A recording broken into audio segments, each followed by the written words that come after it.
Hi boys and girls, it's Mrs. Beitler back for a new STaR story. So the title of our new story today is Ellis Goes to the Doctor. That's the name of the story. The author is Siri Ruderstrand. She wrote the words for the story, and our illustrator is Jenny Wick. She drew the beautiful pictures inside. Okay, so let's look at the front cover of our book and see if we can get some ideas about the story. I want you to think. Tell me you're a grown-up at home. What do you see in this picture? So the boy looks like he doesn't feel well. I see something that makes me wonder if he has a fever. What does the boy have in his mouth? Do you know what that's called? Go ahead and tell me you're a grown-up at home. Okay, so when we are sick, we use a thermometer. Can you say that word? Thermometer, to take our temperature to see if we have a fever. Sometimes a mother or a father will put their hand on a child's head to see if they feel warm or have a fever. So the name of the story, Ellis Goes to the Doctor. I bet you this boy's name is Ellis. So let's stop here. Think, what ideas do you have that are about what will happen in the story? Go ahead and tell me you're a grown-up at home. What do you think is going to happen before we start reading? All right, let's see if your ideas are inside. Here we go.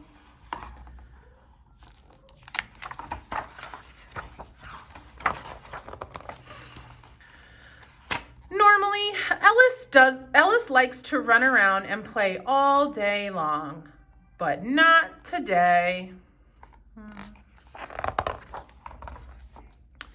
It all began with a fever and a runny nose. Then Ellis slept most of the day. A few days later, Ellis felt a little bit better and he stayed up playing again. But then the cough came. Most of the time it came in the evenings at night when Ellis was supposed to be sleeping. Nobody at home got much sleep at all. Not Ellis, not Mom, not even Dad.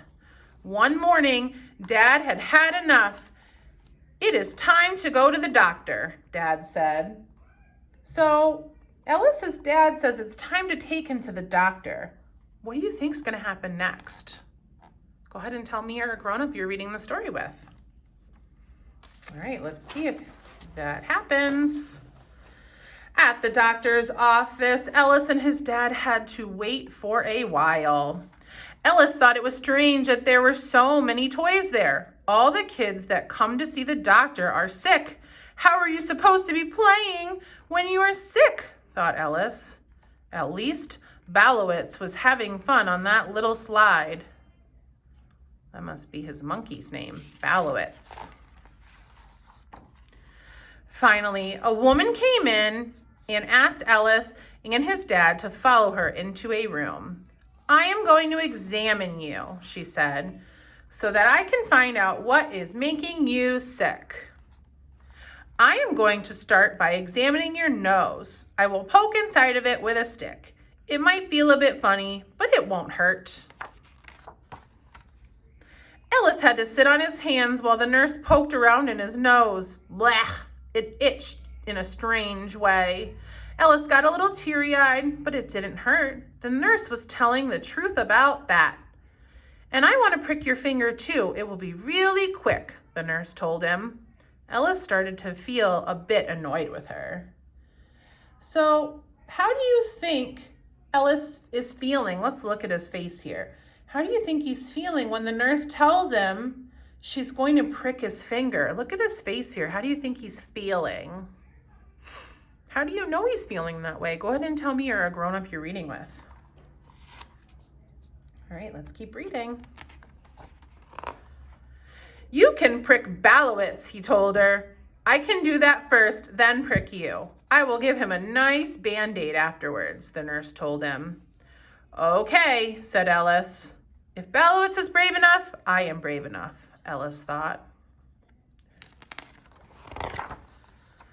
When the nurse was done examining Ellis, the doctor came in. While she was speaking with Dad, Ellis put a Band-Aid on Balowitz too. The nurse had forgotten about that. The doctor then wanted to listen to Ellis's chest. Take a deep inhale, please, she said. What? Ellis asked. Like this. The doctor said and breathed in through her mouth. Then Ellis understood and kept breathing and breathing. So, have you ever had a doctor listen to your chest and back? Why do you think the doctor has to do this? Go ahead and tell me, or a grown-up you're reading with. All right, let's keep reading to find out. Then it was time to listen to his back. Can you cough a little bit? The doctor asked. Ellis had become really good at coughing the past few days, so that was not an issue. I will write you a prescription for some cough medicine so that you can sleep, the doctor said. You will feel better soon, but you must stay away from babies for a while, and you probably shouldn't go to daycare. Dad bought the cough medicine on the way home. The bottle was big and brown. It came with a little cup that Dad needed to measure the medicine in. It was supposed to be measured to the first line, 3 times a day. So what do you think why do you think Ellis swallows the medicine even though it doesn't taste good? Look at his face. It doesn't taste very good to him. Why do you think he swallows it? Didn't taste very good, but Ellis was good and swallowed it anyway. Why do you think he swallowed that medicine even though it didn't taste good? Go ahead and tell me, or a grown-up at home. Right, it's going to make him feel better. That night, everyone slept really well. It won't be very long before Ellis feels well again. The end. So do you think it was a good idea for Dad to take Ellis to the doctor? Go ahead and tell me, or a grown-up at home. Why or why not?